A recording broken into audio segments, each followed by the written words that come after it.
سابق deputy commissioner D C جن کو کہتے ہیں آپ، تو وہ جب بیٹھ کے آ رہے تھے تو اس جہاز کے اندر جو وہاں کا عملہ تھا، انہوں نے کہا کہ محترمہ یا محترم آپ جو ہیں سیٹ بیلٹ باندھ لیجئے، یہ آپ کی ہی جان کی حفاظت کریں گے۔ تو سابق کمشنر کوئٹہ افتخار جوگزئی کی بیٹی سائمہ کی فضائی سفر کرتے ہوئے ہنگامہ آرائی اور فضائی میزبان پر بدترین تشدد کیا، بعد ازاں معاملہ ختم کرنے پر دباؤ ڈالنے لگے۔ ذرائع کے مطابق سابق کمشنر کوئٹہ افتخار جوگزئی کی بیٹی سائمہ نے والد کے ہمراہ سفر کے دوران خاتون فضائی میزبان سے تلخ کلامی کے دوران خاتون جو تھی وہ کرتے ہوئے اس کی ناک پر مکہ دے مارا، جس سے فضائی میزبان شدید زخمی ہوگی۔ اور بڑا ترس آیا مجھے اس بہن کا فوٹو دیکھ کے جس کو اس نے مکہ مارا، یہ خمار ہے۔ ذرائع کا کہنا ہے کہ واقعہ گزشتہ روز کوئٹہ سے اسلام آباد جانے والی سرین ایئر لائن کی جو فلائٹ نمبر 540 ہے اس میں پیش آیا تھا۔ سابق کمشنر کوئٹہ اور ان کی بیٹی نے کوئٹہ ایئرپورٹ پر چیک ان کرتے وقت بھی عملے سے بدتمیزی کی تھی۔ طیارے میں داخل ہونے کے بعد جب خاتون فضائی میزبان نے سائمہ جوگزئی سے سیٹ بیلٹ باندھنے اور کھانے کی میز بند کرنے کو کہا تو سائمہ جوگزئی آپے سے باہر ہو گئیں اور غیر شائستہ زبان استعمال کی اور شور شرابہ بھی کیا۔ یہ دیکھیں کہ مہذب لوگ ہیں، ایک سابق ڈپٹی کمشنر کی بیٹی کا اگر یہ حال اور احوال ہے کہ آپ ٹیبل وہ جو کھلا ہے اس کو سائڈ بند کر دیجئے، سیٹ کے ساتھ لگا دیجئے، آپ سیٹ بیلٹ باندھ لیجئے، کل کوئی حادثہ ہوتا ہے یا جاتے ہوئے کوئی چیز آتی ہے تو آپ ہی اس میں محفوظ رہیں گے۔ ان کی جان بچانے والے کو آگے سے تھپڑ اور مکے مارے جاتے ہیں۔ پھر کیا ہوا؟ ایئرپورٹ سیکیورٹی فورس کو طیارے میں فوری طور پر طلب کر لیا گیا۔ کپتان نے باپ اور بیٹی کو آف لوڈ کرنے کے لیے کہا، لیکن سائمہ جوگزئی نے طیارے سے اترنے سے انکار کر دیا۔ ذرائع کے مطابق سائمہ جوگزئی نے غصے میں فضائی میزبان کو مکہ دے مارا۔ چہرے پر مکہ لگنے سے خاتون فضائی مسافر کی ناک سے خون نکلنے لگا، جبکہ ایک دانت بھی ٹوٹ گیا۔ فضائی میزبان کے زخمی ہوتے ہی اے ایس ایف نے دونوں باپ بیٹی کو حراست میں لے لیا۔ تاہم واقعے کے بعد بلوچستان انتظامیہ نے ایئر لائن انتظامیہ پر معاملہ ختم کرنے کے لیے دباؤ ڈال دیا۔ ایئر لائن انتظامیہ کے مطابق کمشنر کوئٹہ واقعے کے بعد فوری طور پر کوئٹہ ایئرپورٹ پہنچے۔ انہوں نے اے ایس ایف سے صورتحال معلوم کر کے معاملہ رفع دفع کرنے کا کہا۔ ایئر لائن انتظامیہ کے مطابق کمشنر کوئٹہ نے باپ بیٹی سے تحریری معافی نامہ لکھوایا، جس کے بعد باپ بیٹی کو جانے کی اجازت دی گئی۔ زخمی ایئر ہوسٹس کو اسپتال روانہ کر دیا گیا ہے۔ نجی ایئر لائن سرین ایئر کی انتظامیہ نے واقعے کی تصدیق بالکل کر دی ہے۔ دوسری جانب آپ لنڈن میں دیکھیے جو میاں محمد نواز شریف صاحب ہیں، سابق وزیر اعظم اسلامی جمہوریہ پاکستان 3 بار رہے ہیں۔ ان کے 2 بیٹے یہاں پہ ہیں، حسن اور حسین نواز۔ انہوں نے کیا کیا ہے یہ بات آپ سنیے گا۔ انہوں نے معذرت کے ساتھ حرام کھایا، ٹیکس چوری کیا، 5.2 ملین پاؤنڈ۔ آپ امیجن کریں کہ جو شخص HMRC ایک ادارہ ہے یہاں کا جو ٹیکس کلیکشن کرتا ہے، اس کو اگر آپ نے 5.2 ملین ٹیکس نہیں دیا تو آپ کا جو کاروبار ہے اس کی ویلیو کیا ہوگی۔ میں مثال دیتا ہوں، 100 پاؤنڈ کے اوپر 20 پاؤنڈ ٹیکس ہوتا ہے۔ اب آپ حساب لگا لیجئے کہ اگر 52 لاکھ پاؤنڈ جو ہیں 5.2 ملین اگر وہ انہوں نے نہیں دیے تو اس سے کیا ثابت ہوتا ہے کہ اس کی مالیت کتنی ہوئی ہوگی۔ تو اگر ان چیزوں کو دیکھیں تو ان چیزوں کے مطابق جو حسن نواز ہیں انہوں نے 5.2 ملین پاؤنڈ ٹیکس نہیں دیا، جس کے بعد وہ جو ہیں ان کے وہ ڈیفالٹ کر گئے ہیں۔ ڈیفالٹ ہو جاتا ہے بندہ، اور ایسی صورتحال میں جو شخص ڈیفالٹ ہو جائے وہ کوئی کاروبار اور باقی چیزیں کچھ عرصے تک نہیں کر سکتا۔ جو خبریں ہیں حسن نواز جو ہیں وہ دیوالیہ ہو چکے ہیں اور ان پر جرمانہ اور جو ہے وہ کرنے کی کوشش کی جائے گی، بلکہ جرمانہ کیا گیا ہے۔ جب جرمانہ کر دیا جائے، عدالت فیصلہ کر لے اور اس کو وہ ادا نہ کریں تو بیلف یہاں پہ بھیجے جاتے ہیں۔ وہ ایون فیلڈ ہاؤس سے یا ان کے گھر سے یا ان کے دفتر سے یا ان کی گاڑیوں کے شو روم سے جو بھی قیمتی چیزیں ہوں گی اس مالیت کی، اسے کور کرنے کے لیے انہیں وہ اٹھا کے لے جائیں گے۔ ٹیکس ادا نہ کرنے کے باعث برطانوی حکومت نے 5.3 ملین پاؤنڈ جرمانہ عائد کیا۔ اچھا، یہ جرمانہ ہے 5.3 ملین پاؤنڈ، آپ امیجن کریں کہ ٹیکس کی رقم کیا ہوگی۔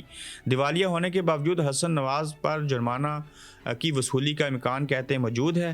اب دیکھنا یہ ہوگا کہ جو سابق وزیر اعظم ہیں، اگر یہ برطانیہ جیسے ملک میں ان کے بیٹے ٹیکس چوری کرتے ہیں پھر ان کو جرمانہ ہوتا ہے، اگر ٹیکس نہ دیں تو آپ کی کمائی جو ہے وہ یقیناً حرام قرار دے دینی چاہیے، کیونکہ آپ اس ملک میں رہتے ہیں، آپ کو اس کا ٹیکس دینا چاہیے۔ ٹیکس دیے بغیر جو رقم آپ اپنے لیے استعمال کریں گے وہ جائز نہیں ہے، یقیناً میں صحیح کہہ رہا ہوں۔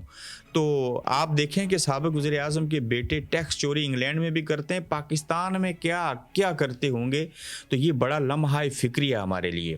اسی خبر کے ساتھ میں یہ ذکر کرنا چاہ رہا ہوں، آپ امیجن کیجئے رمضان المبارک کا مہینہ ہے، پھر جو پاکستان کے حالات ہیں ان کو سامنے رکھیں تو عوام کے جان و مال کے جو محافظ ہیں وہ ڈاکو بن گئے۔ اس کی بہت بڑی اور شاندار مثال میں آپ کے سامنے رکھتا ہوں، اور وہ نہ صرف ڈاکو بن گئے ہیں بلکہ لٹیرے بھی بن چکے ہیں۔ لاہور میں پولیس اہلکار نے ہی شہری کی موٹر سائیکل چوری کر لی اور ملزم گرفتار بھی ہو گیا۔ یہ ویڈیو آپ دیکھیں پیچھے، تو اس ویڈیو کو اگر آپ دیکھیں تو اس ویڈیو کے اندر جو پولیس اہلکار ہے وہ فون کے اوپر بات کر رہا ہے، پھر آہستہ آہستہ اس موٹر سائیکل کے پاس جاتا ہے، جب دیکھتا ہے کوئی بھی آس پاس نہیں ہے تو موٹر سائیکل عوام کا جو محافظ ہے وہ موٹر سائیکل چوری کر لیتا ہے، وہ ڈاکو بن چکا ہوا ہے۔ اور جب پاکستان تحریک انصاف اور دیگر لوگوں کے گھروں میں یہ چھاپے مارتے ہیں، آپ امیجن کریں سڑک کے اوپر پڑا ہوا اگر موٹر سائیکل پنجاب پولیس نہیں چھوڑ سکتی، اس کو اٹھا کے لے گئی ہے، چوری کر لیا اس نے، تو جب کسی کے گھر ڈاکہ مارنے جاتے ہوں گے، نقاب پہن کے جاتے ہوں گے، کسی کو گرفتار کرنا ہے بغیر وارنٹ کے، تو وہاں سے جس طرح سے پہلے بتایا گیا جہیز، سونا، ہیرے جورات، پیسے، ایون اچھے جوتے بھی ملیں تو یہ پنجاب پولیس اٹھا کے لے جاتی ہے۔ یہ قوم کے عوام کے محافظ نہیں ہیں، یہ ڈاکو اور لٹیرے ہیں، اس کے اوپر تو ہم یہی کہہ سکتے ہیں، اور تو کچھ کیا بھی نہیں جا سکتا۔ اپنے عدالت میں اور دہشت گرد جو ہیں وہ فرار ہو رہے ہیں۔ اب دیکھیں کہ جن لوگوں نے جعفر ایکسپریس کا واقعہ کیا اور جو لوگ اس میں ملوث ہوتے ہیں، جن لوگوں نے 2 دنوں میں 12 دہشت گردی کے حملے صرف KPK میں کیے، وہ جو دہشت گرد ہیں وہ ہمیشہ فرار ہو جاتے ہیں، کلبھوشن یادو ہو، ابھینندن ہو، باقی لوگ ہوں، پکڑ کے چھوڑ دیتے ہیں، مگر جو لوگ دہشت گردی کے خلاف بات کرتے ہیں آپ ان کو نہیں چھوڑتے۔ اور کیوں نہیں چھوڑتے؟ اس سلسلے میں دیکھیے کہ 26 نومبر احتجاج کے کیس میں اپوزیشن لیڈر عمر ایوب کی عبوری ضمانت خارج، انسداد دہشت گردی عدالت کا گرفتار کر کے پیش کرنے کا حکم، یعنی کہ اپنا شہری جو ہے وہ 26 نومبر کے واقعے میں انسداد دہشت گردی میں پکڑ کے پیش کرنا چاہیے، جبکہ دوسری جانب جو پاکستان کے اندر ہمارے فوجی بھائیوں کو مار رہے ہیں، شہید کر رہے ہیں، ہر روز یہ خبریں ملتی ہیں، ان دہشت گردوں کو کوئی نہیں پکڑ رہا، وہ فرار ہو رہے ہیں، لیکن اپنے لوگوں کو پکڑ پکڑ کے جیل کے اندر گھسیٹا جا رہا ہے، ان کو وہاں پہ رکھ رہے ہیں۔ تو ان دہشت گردوں کو کون پکڑے گا؟ اپنی ترجیحات کو بدلیں، سوچ کو بدلیں، نیت کو بدلیں، ارادوں کو بدلیں، کوشش کریں اپنوں کے اوپر ظلم نہیں ڈھائیں، جو بیگانے ہیں، جو دشمن ہیں، جو دہشت گرد ہیں، ان کو پکڑیں اور ان کو کٹہرے میں لے کے آئیں، اور انہیں ان جیلوں کے اندر ہونا چاہیے، انہیں انسداد دہشت گردی میں لے کے جانا چاہیے، نہ کہ آپ عمر ایوب کو پکڑ کے وہاں پہ جو ہیں وہ لے جائیں۔ اسی کے ساتھ جڑی خبر دیکھیے کہ آرمی چیف صاحب کی کرپشن اور ڈپلومیٹک پاسپورٹ اپنے پورے قبیلے خاندان کو دینے کی جو خبر انہوں نے بیان کی، اس کو آپ دیکھیں کہ احمد نورانی صاحب کے گھر پہ چھاپا مارا، ان کے بقول ISI اور جو مقامی پولیس ہے اس نے ایسے کیا، اور احمد نورانی کی والدہ نے بیٹوں کی بازیابی کے لیے اسلام آباد ہائی کورٹ میں درخواست دائر کر دی ہے۔ درخواست میں کہا گیا ہے کہ سیکٹر I-14 گھر سے آج رات 1:05 پر سادہ لباس میں لوگ دونوں کو اٹھا کر ان کے بیٹوں کو لے گئے ہیں، اور انہوں نے عدالت سے رجوع کیا اور سزا کیا ہے۔ احمد نورانی صاحب نے آرمی چیف کے خاندان کے حوالے سے، ان کے ماموں سے لے کے باقی لوگوں سے کیوں یہ بات سامنے لائی کہ ان کے پاس ڈپلومیٹک پاسپورٹ ہے، اور ان کے خلاف کیوں بولے؟ ان کی شان میں گستاخی در گستاخی ہو چکی ہے۔ بھائی سچ بولنے دو، سچ نو ڈاؤٹ کہ کڑوا ہوتا ہے، لیکن آپ کوشش کرو کہ اس کڑواہٹ کو برداشت کرنا پڑے گا۔